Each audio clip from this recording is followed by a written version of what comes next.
Hebreus 9:23 ensina que Jesus está purificando pecados no céu? Leiamos. Era necessário, portanto, que as figuras das coisas que estão no céu fossem purificadas com tais sacrifícios, mas as próprias coisas celestiais com sacrifícios melhores do que estes. Hebreus capítulo 9, versos 23.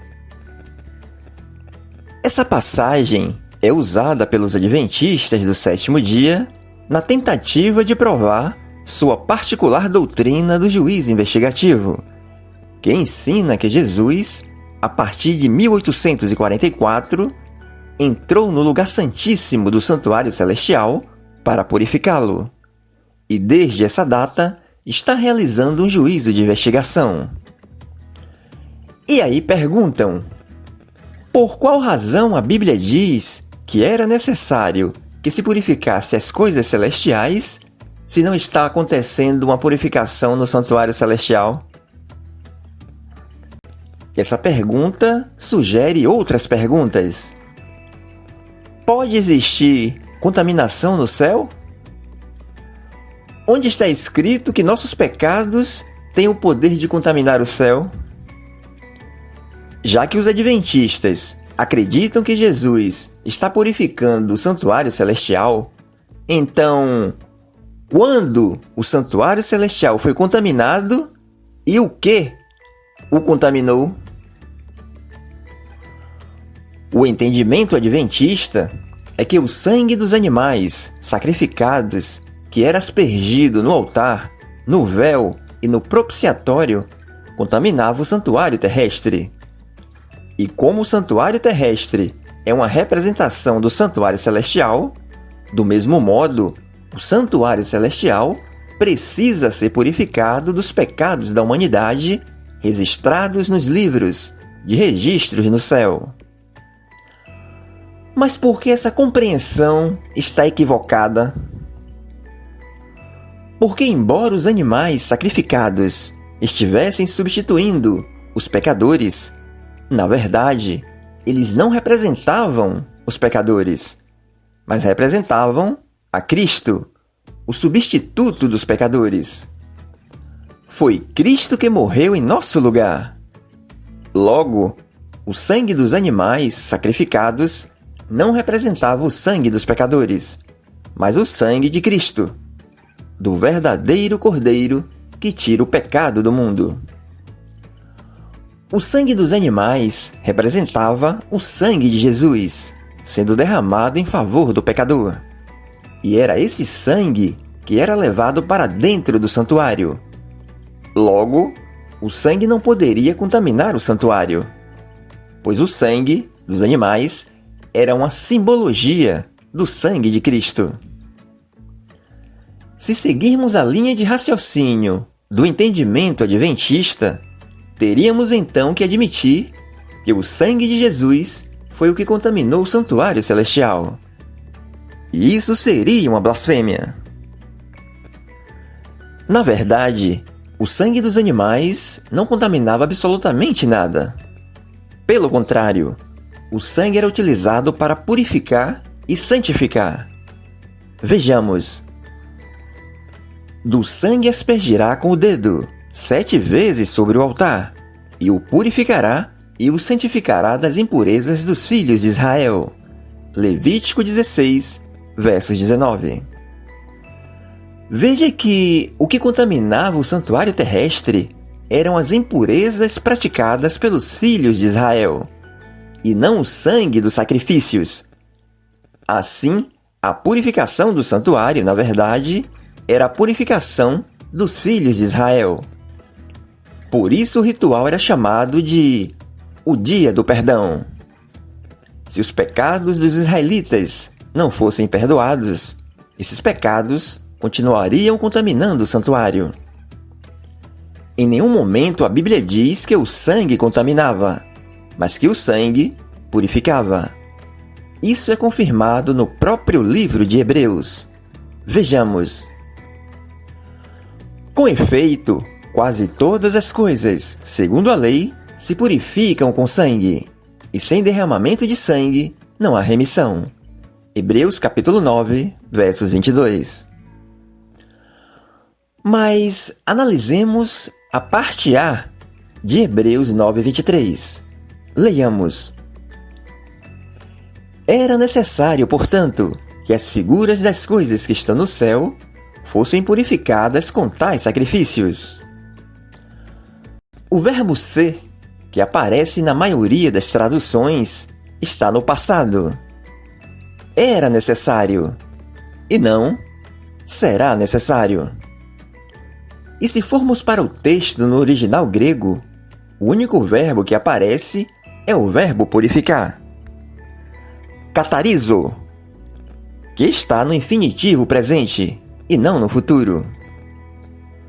O livro de Hebreus, que foi escrito aproximadamente 65 anos depois de Cristo, o autor está relatando o que Jesus tinha feito no passado e não o que ele iria fazer no futuro, em 1844, quase 2 milênios depois, na concepção adventista.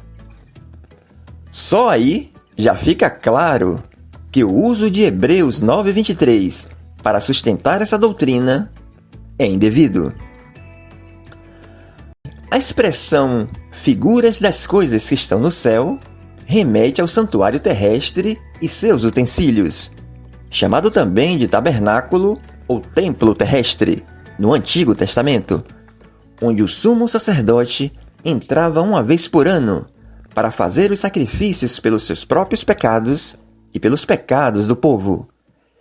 Isso era uma figura e sombra das coisas celestiais. Vejamos.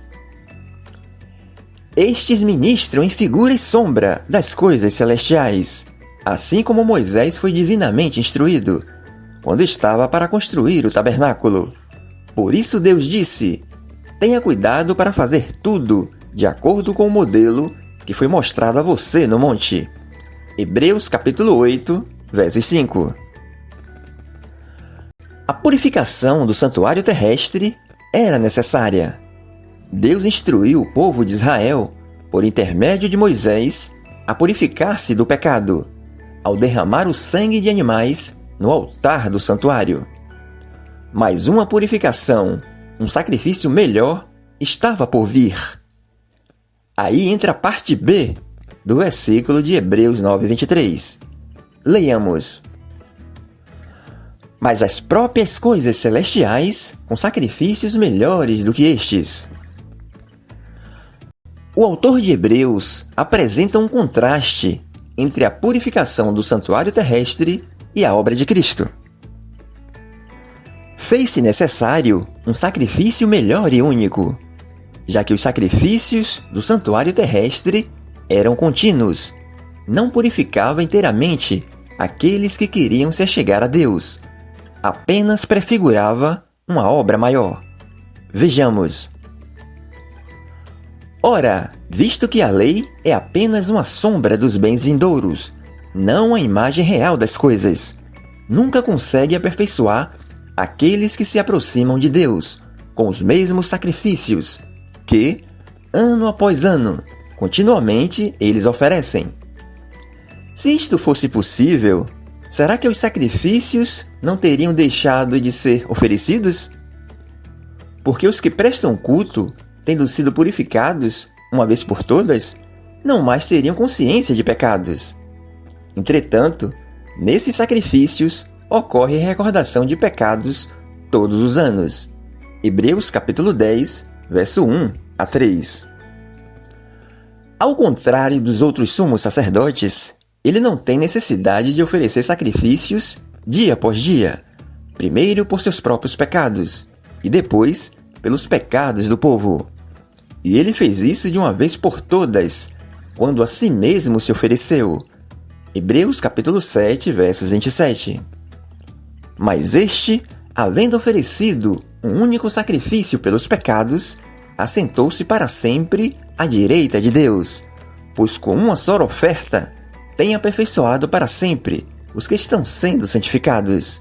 Hebreus capítulo 10, versos 12 e 14. O santuário celestial é melhor e mais perfeito. É o próprio céu, onde Deus habita. Depois de derramar seu sangue na cruz do Calvário, Cristo entrou neste santuário. O autor de Hebreus se refere à obra de Cristo como a sacrifícios superiores. O adjetivo superiores marca a diferença entre as coisas terrenas e as celestiais. Ao contrário do santuário terrestre, o santuário celestial não foi feito pelo homem. Portanto, não está manchado pelo pecado. Não precisa ser purificado. Devemos entender a expressão coisas celestiais no sentido espiritual. O texto usa o simbolismo do santuário terrestre para revelar coisas eternas.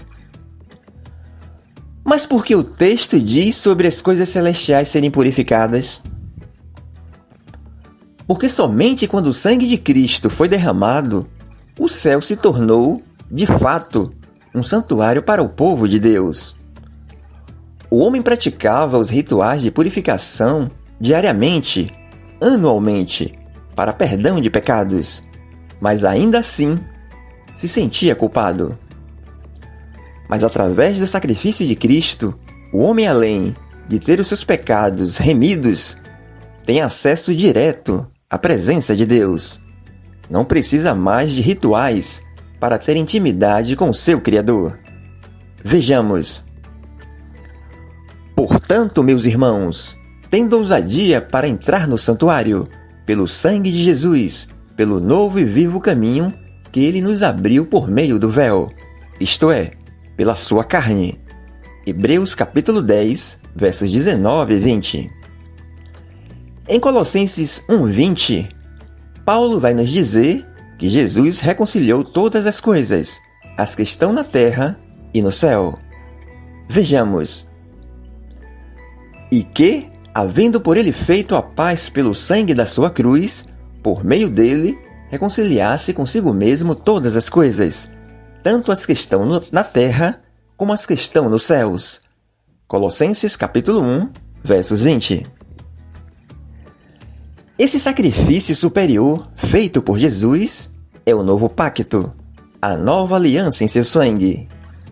Cristo é o sumo sacerdote do santuário celestial. Assim, o ministério de Cristo revogou o sacerdócio terreno, conduzindo-nos a uma nova lei, a um novo sacerdócio, superior ao anterior, e que exigia um sacrifício melhor do que aqueles ministrados no Antigo Testamento. As coisas celestiais que Jesus purificou incluem o próprio homem, purificado pelos seus pecados pelo sangue derramado de Cristo na cruz. Vejamos. Sendo ele o resplendor da sua glória e a expressa imagem do seu ser, e sustentando todas as coisas pela palavra do seu poder, havendo ele mesmo feito a purificação dos pecados, assentou-se à direita da majestade nas alturas. Hebreus capítulo 1, versos 3. Veja que essa purificação foi feita na cruz. Tudo é descrito no passado, cumpridas antes mesmo do livro de Hebreus ser escrito. Não existe nenhuma purificação de pecados sendo feita no céu nesse momento. Nada no texto aponta para uma suposta purificação a partir de 1844. Os adventistas vão dizer que Jesus está analisando os pecados nos livros de registros que estão no céu, e citam Apocalipse 20, versos 12, que diz assim: E vi os mortos, grandes e pequenos, que estavam diante de Deus, e abriram-se os livros, e abriu-se outro livro, que é o da vida, e os mortos foram julgados pelas coisas que estavam escritas nos livros, segundo as suas obras. Apocalipse capítulo 20, versos 12. Esse texto se refere ao juízo do trono branco, o juízo final, e não a um juízo em curso, ocorrendo nesse momento no céu. O fato de Apocalipse falar de livros e registros é uma linguagem figurada para dizer que Deus, na sua onisciência, sabe de tudo que fizemos no passado, sabe de tudo que fazemos, bom ou mal, que nada diante dele está encoberto. E não que existem imensos livros literais em que Jesus está investigando cada caso. O Adventismo ensina que Jesus hoje desempenha as funções de intercessor e juiz. Entretanto, a Bíblia diz que Jesus será juiz na sua vinda, conforme 2 Timóteo capítulo 4, verso 1. O trabalho de Cristo hoje no céu é de nosso intercessor, conforme 1 João capítulo 2, verso 1. E de acordo com 1 João capítulo 1, versos 9, quando pecamos, mas nos arrependemos e confessamos os nossos pecados, Ele nos perdoa e nos purifica de todo o pecado. Portanto, usar Hebreus 9:23 para dizer que Jesus está purificando pecados no céu é uma falácia.